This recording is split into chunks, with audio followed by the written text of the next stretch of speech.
And so those are the type of bets that we're looking at of how do we make it so where we just cannot lose.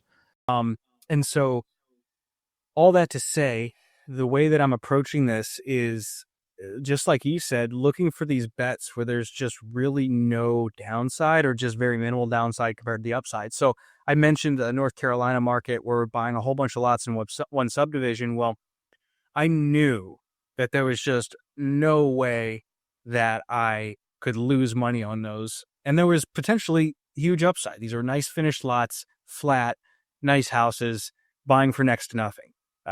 Between 4 and 12,000 for these things. And like, there's just no way to lose. There's a big buyer who owns like 50 lots in the subdivision. And I knew worst case, I could sell it to him at least for what I got him for.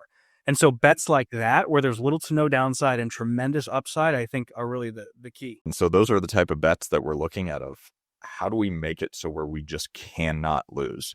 Or if we do lose, if Dan's wrong and you risked what? You said you're buying these for like $4 to $5 grand each, right? Yeah, very little. So you're barely paying any money for them. And at the end of the day, like if you lost all of it, if you couldn't sell it for what you bought it for, you didn't risk that much capital. And that's what I'm really trying to avoid is risking, to me, anything over about 50 grand as capital. I'm not willing to risk on a single deal that, doesn't have just absolute ridiculous 100% upside. So, it's, I think growth in the business, but also just trying to really be far, far, far more risk averse than I was maybe a couple years ago getting into this.